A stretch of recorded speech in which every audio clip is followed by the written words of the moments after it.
लेकिन एक कहानीकार के सोचने और उसके रचने के जो तरीके होते हैं वही हर कहानी के एक मायने होते हैं। उसी भाषा और कहानी के माध्यम से हर एक चरित्र का एक विश्लेषण होता है और कहीं न कहीं उनका विकास और प्रसिद्धि का एक कारण बनता है। अनुवादक इतने बेहतर ढंग से कहानी को सजाता है उस कहानी के तुल्य में कि मूल कहानी उतनी नहीं पढ़ी जाती जितना अनुवादित की हुई कहानियां पढ़ी जाती हैं। दोस्तों नमस्कार, आपका इस चैनल में विशेष स्वागत है। आइए हम सभी हिंदी महासागर की इस महायात्रा को आगे बढ़ाते हैं और प्रकरण, कथा साहित्य और साहित्यिक समीक्षा से जुड़ते हैं। तो आप सभी के लिए कुछ प्रश्न है, उसका उत्तर अगर आपके पास हो तो जरूर जवाब दीजिएगा। अन्य भाषाओं की कहानियां कैसी होती हैं, दूसरी भाषा की कहानी अपनी भाषा में कैसे होगी, कहानी अनुवादक की जिम्मेदारी क्या होती है। इन सभी पे अगर आपके पास जवाब हो तो आप जरूर कमेंट करिएगा। फिलहाल मैं आगे आज के विषयों से जोड़ता हूं। आप सभी से आग्रह है कि वीडियो पूरा देखें तभी लाभ मिल सकेगा। तो आज जो है प्रकरण, कथा साहित्य और साहित्यिक समीक्षा भाग 14 एपिसोड 14 में आज हम बात करने वाले हैं कहानी हर भाषा में, अनुवादक की कसौटी, अनुवाद और कहानी। तो इन विषयों को आपको जानने के लिए अंत तक बने रहना अति आवश्यक है।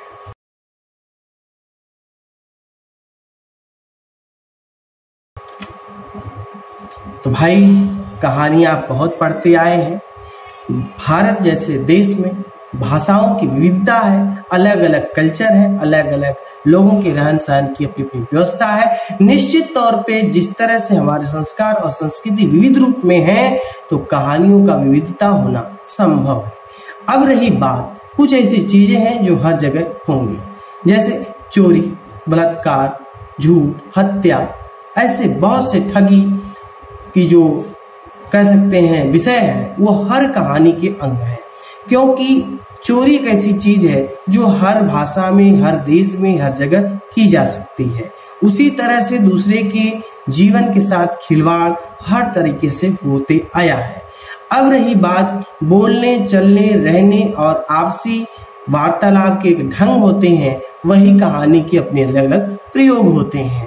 बशर्ते ये है कि भाषाई स्तर पे किसी भी कहानी में बहुत फर्क नहीं पड़ता है, लेकिन एक कहानीकार के सोचने और उसके रचने के जो तरीके होते हैं वही हर कहानी के एक मायने होते हैं। तो आज हम हर कहानी की भाषा में अगर हम समझे तो देखते हैं कि कहानी किसी भी भाषा में उसकी प्रकृति में कोई बदलाव नहीं होता है। यानी कि कहानी की जो 6 अंग है वो हर भाषा की कहानी के अंग रहते हैं। ऐसा नहीं है कि भाषा बदला तो वो अंग मिट जाएंगे। जैसे चरित्र हुआ, कथानक हुआ, कथ्य हुआ, पात्र हुए, परिवेश हुए, ये सब कुछ वही रहेंगे चाहे वो भाषा कोई हो। कहानी कथानक से चलती है न किसी भाषा से। हमेशा जो है एक कहानी की जो है पृष्ठभूमि बनाई जाती है वो हर कहानी की पृष्ठभूमि होती है। बिना पृष्ठभूमि बनाए कोई भी कहानी नहीं लिखी जा सकती। इसलिए कहानी में पृष्ठभूमि का महत्व होता है, किसी भाषा का नहीं। अब ये है कि हर भाषा के प्रयोग के जो तरीके होते हैं, कहानीकार का जो उसके प्रति एक व्यवहार होता है वो कहानी में झलकती है और उसी भाषा और कहानी के माध्यम से हर एक चरित्र का एक विश्लेषण होता है और कहीं न कहीं उनका विकास और प्रसिद्धि का एक कारण बनता है। हर भाषा में कहानीकार की शैली छिपी रहती है, यही विशेष है। क्योंकि भाषा अलग अलग भले हो लेकिन हर एक लिखने की जो शैली होती है, ढंग होता है, वो यूनिक होता है। यही वजह है कि अलग अलग लिखने के बाद भी हर एक कहानीकार की शैली लोगों तक पहुंचती है और लोग समझ पाते हैं कि ये कहने का जो ढंग है, लिखने का जो तरीका है वो फला व्यक्ति का है। और यही सबसे गुड़ बात है। कहानीकार कभी भाषा के जाल में नहीं फंस सकता है। वह जिस भाषा में चाहे कहानी गढ़ सकता है, सिर्फ उसको कहानी की मर्मज्ञता मालूम होनी चाहिए। अपनी मातृभाषा की प्राथमिकता से कहानी को सुदृढ़ बनाया जा सकता है और बनाते भी हैं। कहानीकार अपने लोक जीवन से बातों को उठाता है, न कि भाषा से। कभी भी किसी कहानी को भाषा से नहीं बनाया जाता है। वहाँ परिवेश, लोग और वहाँ की जो चित्रवृत्तियां हैं वो मायने रखती है, न कि कोई भाषा। बस शैली मायने रखती है, इसको हमेशा पकड़ के चलिए। अब बात कर लेते हैं अनुवादक की कसौटी। अनुवाद की कसौटी, जो कहानी दूसरे भाषा में परिवर्तित होती है वो किस तरह से उसके समक्ष खड़ी होती है। वैसे तो मैं एक सक्रिय बात करता चलूं कि कभी कभार अनुवादक इतने बेहतर ढंग से कहानी को सजाता है उस कहानी के तुल्य में कि मूल कहानी उतनी नहीं पढ़ी जाती जितना अनुवादित की हुई कहानियां पढ़ी जाती हैं। तो कहीं ना कहीं ये कहा जा सकता है कि अनुवाद जितना बेहतर होगा, जितना ढंग से होगा, लोगों के अंदर उसकी भी चर्चा उतनी ही बेहतर ढंग से होगी। अभी क्या है कि ऐसे बहुत से लेखक हैं जो उस भाषा में ही रह जाते हैं, लेकिन उनकी चीजें जब दूसरी भाषा के लोग जानते हैं तो उनकी मांग बढ़ती है। तो अनुवादकों की जिम्मेदारी बनती है उसको भी उन तक पहुंचाएं और वो जिस ढंग से, जिस स्नेह से, जिस भाव से उसको अनुवादित करते हैं, उसी ढंग भाव से लोगों तक पहुंच पाती है। तो जिस स्तर से कहानी को उसकी सापेक्ष अनुवाद किया जाना चाहिए। कभी भी कहानी के इतर न जाए, कहानी के चाल ढाल में ही हम अनुवाद करें तो बेहतर होगा। कुछ बातें मूल कहानी में होती है जो अनुवाद में पूर्णतः नहीं मिल पाती हैं। अनुवाद की प्रक्रिया में कथानक को सटीक रखना जरूरी होता है। यदि अनुवादित कहानी मूल कहानी से अगर एकदम अलग हो गई तो फिर वो कहानी की अनुवादित नहीं मानी जाती है। यही वजह है कि हमेशा मूल कहानी को पकड़ के चलना होता है। पात्र और परिवेश अनुवाद के दौरान नहीं बदला जा सकता, अन्यथा रुचि समाप्त होगी।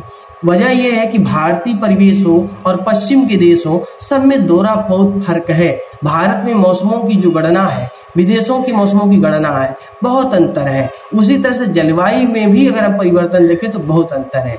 यही वजह है कि कथानक में परिवेश में कोई परिवर्तन, काल समय परिवर्तन नहीं किया जा सकता है।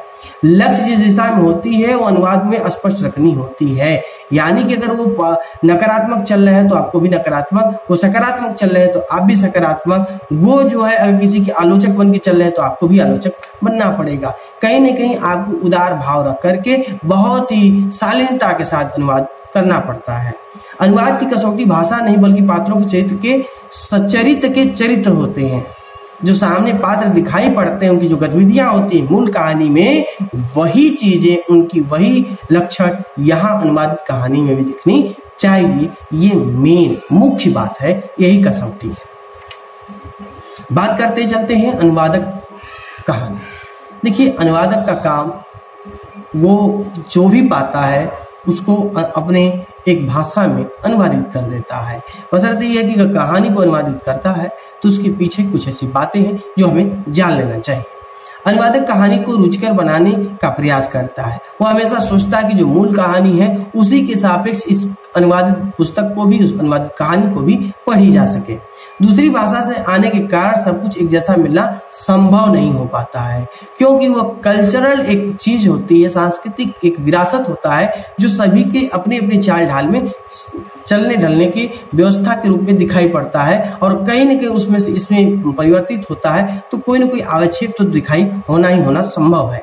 अक्सर हमारी कहानी का क्रम एक जैसा नहीं मिल पाता है, क्योंकि कहीं न कहीं पढ़ने वाला उस व्यक्ति अक्षर सा नहीं उठाता है, क्योंकि फिर उसका अर्थ नहीं रह जाता है। अनुवादक नए शब्दों को जोड़ते समय मूल रचनाकार से सलाह अवश्य कर लेता है कि इसका अर्थ ये और इसको मैं इसके संदर्भ में लगाता हूँ। कहीं न कहीं उसकी गूढ़ता बढ़ाने के लिए प्रयास किया जाता है। कहानी की प्रसिद्धि के आधार पर अनुवादक उसे अन्य भाषा में परिवर्तित करता है। कहानी अनुदित होने पर उद्देश्य सही सटीक रख सकी तो पाठकों की हो जाती है, क्योंकि हमेशा इसका लक्ष्य ही परिलक्षित इसलिए किया जाता है कि पाठक तक जाए और पाठक इसको पढ़े और उसका सफल उद्देश्य पूरा हो सके।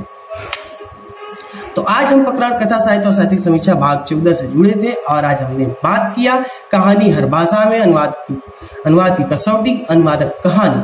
तो आशा है कि ये सभी आपके विषय प्रयोग के सिद्ध होंगे। तो कथा साहित्य से संबंधित अपने प्रश्नों को भेजें, उसका उत्तर अगले भाग में दिया जाएगा। इस भाग में आपको क्या नया मिला कमेंट करके बताएं और वीडियो को लाइक करें, चैनल को सब्सक्राइब करें, मित्रों को भेजें। मिलते हैं अगले भाग में, तब तक के लिए नमस्कार, बहुत बहुत धन्यवाद।